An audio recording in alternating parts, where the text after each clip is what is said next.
Greg Hager. I'm the director of Willard Library. That's Greghager. Okay. How long have you been in this position? 20 years. 20 years? Yes. Okay. Well, talk to me, I guess, first of all, when you get a little history on some, tell me about Willard Library. Sure. Willard Library is the oldest public library building in the state of Indiana, and one of the oldest in the Midwest. It was opened in 1885 and founded by a local philanthropist, Willard Carpenter, who made the bulk of his money through real estate and land speculation, a little bit of railroad speculation, and he was a self-made millionaire. This was a way that he saw as being able to give back to the community. He did have to actually be convinced to do that. He originally wanted to found a college for women, and he even had a spot picked out on Coal Mine Hill, or what we now know as Wrights Hill. And he just ended up not having enough money to adequately endow a college. And Willard Carpenter's good friend, Charles Denby, convinced Mr. Carpenter to invest in a public library, and that was something that the community didn't have. And there were other colleges around, but a public library was something that would be unique. And the more that Willard Carpenter thought about that, he decided that was a pretty good idea. And here we are. And when Willard Carpenter built this library, he actually built it. I mean, he was here on the job every day, and he could be seen laboring and carrying brick and mortar up and down the scaffolding, working pretty much as hard as any other day laborer on the job, except that he was almost 80 years old. And unfortunately, Willard Carpenter, during that time, suffered a massive stroke and died before he ever saw this building open to the public. So he did leave some very explicit instructions about what he expected this library to be. And he wanted it to be a public library in the very truest sense of the word. It was open to everybody. And in 1885, that was unheard of. And I'm pretty proud of the fact that today we can tell people, ever since Willard Library opened its doors, it's been open to everybody. Talk a little about how it has evolved over the years. I mean, obviously, physically, it hasn't evolved a lot, but you are adding on now. We are in the process of adding an 8,000 square foot addition that will connect at the basement level of this 15,000 square foot structure, this footprint. What you will see above grade will look like a Victorian garden wall. So we really want it to be very compatible with the building. We want it to be compatible with the park and kind of blend with the park. Kind of a natural transition from one place to another. So we are in the process of doing that. As far as the historic part of the structure, really not a lot has changed. We've added some modern amenities. We have central heat, central air. Those are important. We also have electricity. When this building opened, it had gas lighting. So we've done things that have modernized the building without damaging the historic nature of the building, and that's been something that I think has been pretty important to the Board of Trustees of Willard Library over the years, not just our present Board of Trustees, but really since the library opened. I think there has always been a very much of an interest in making sure that we're making the best use of what has been provided to us, and to be grateful for that and respectful of that history. Can you talk about how the way the building is used has evolved, the way people use this library over the years, from the way that it's kind of become the genealogy resource that it has, but also Sure. how it's evolved as Evansville has opened other libraries? Well, I mean, and Evansville has opened other libraries. Willard was here for, I'm going to say, about 22 years, I think, approximately. I can't remember exact dates. And that was really in response to when Willard Carpenter built this facility.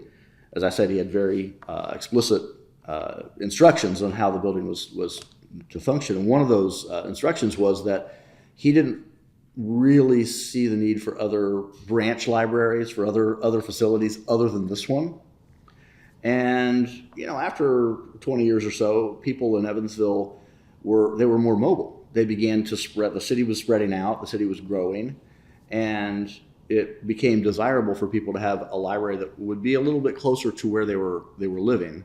So moving from the center city and moving further out, that just became something that people wanted. And of course, there was no provision for Willard Library to be able to provide that to people. So that's kind of where other libraries began in the city, and that's why today there are actually two different library systems, Willard being one and the Evansville Vanderbilt Public Library being the other.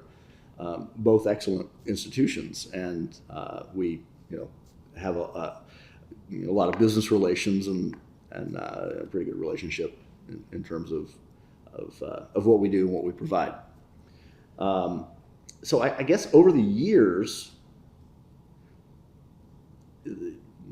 public libraries have changed since 1885. I would say that the mission is still the same. The mission is to provide people with the things that they want to read, and we've really tried to be about books more than anything else. We have a limited number of media, other audiovisual products, but most of this collection is books, paper, manuscripts. One of the things that we have gotten into has been genealogy, and that's almost been by default. You have a structure that looks this way, and you've been here for as long as we have. You tend to begin acquiring things that people are bringing in and saying, okay, this is something that my family has had. You look historic, and I want you to have this. I mean, I really think that's a lot of it. Just by sheer longevity, it's fallen to us to fill that role. So the genealogy, local history, subject areas are really very important to what we do. But having said that, we've always been a very strong humanities collection, and just a popular collection. People come to us for popular fiction, popular nonfiction, and we have probably the best art book collection in this part of the state. It's just been an interest of this library, as we've always kind of maintained that. And of course, children have become incredible consumers of library services. They have their own needs. They have books that they want to read. They have activities they want to do, and we've stepped up over the years and began providing that. I mean, one of the most iconic librarians that the city's ever seen was known here at Willard as Miss Margaret Meyer, and I talk to adults almost on a weekly basis that come into the library and say, oh, I remember coming here as a kid. Miss Margaret was here doing story times, and it was great, and I have these fond memories. Well, we're still doing that. We're still honoring that legacy, and we've even expanded that. So libraries, this library in particular, while it looks historic, and it is historic, it's very much alive. It's very vibrant.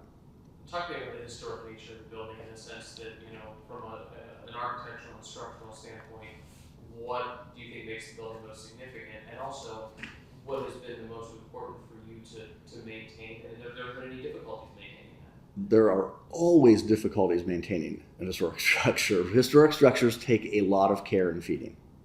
And it's definitely not for the faint of heart. Well, I mean, just the sheer, the verticality of it. I mean, it is definitely Gothic architecture, Victorian Gothic architecture, and it's it's all about towers and peaked arches, and an attention to detail that you don't necessarily key in on. You feel it more than you see it, and as you look at especially the exterior of the building, there are elements that you begin to see that you haven't necessarily seen. It's just more about an overall feel to the building.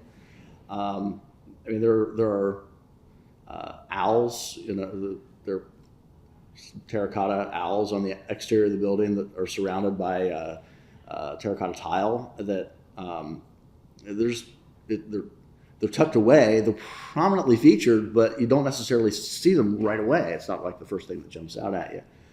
So I think that it's about creating an overall sense of place that I think Willard has very successfully accomplished. And I think that's largely due to the incredible architects the building had.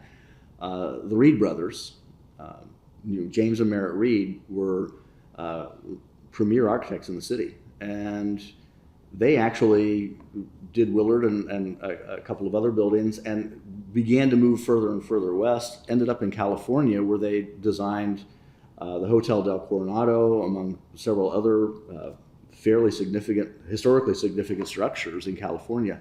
So these were not lightweight architects. This was a serious undertaking to create this building, and specifically create this building, to create that feel. And I think it's a testament to their capabilities that Willard is still doing that today, almost 130 years later. Why is it important that we preserve buildings like Willard, like the old courthouse, like the Wright's home, just these structures around Evansville? There's a lot of truth to they don't build them like this anymore. It's a testament to history. You look at this building. You look at a building like Willard Library. You look at a building like the old courthouse. You look at a building like the Wright's home, and you get a sense of where this community was when those buildings were created. When those buildings were built, when these buildings were built, Evansville was a furniture capital. We were competing at that time. We were competing with furniture markets and lumber markets in Grand Rapids and Chicago, and you can see that. You can see that history reflected in these buildings. I mean, if you look around, the woodwork in Willard Library is quarter sawn oak. I can't imagine. I'm not even sure what quarter sawn oak is a board foot right now, but you can't replicate this. You can't do this. I mean, this building has an insured value, but what that insured value is, you couldn't replace this building as it is. It would be almost impossible. And when you look around and you consider that this building originally cost $65,000 to create, we've come a long way, baby.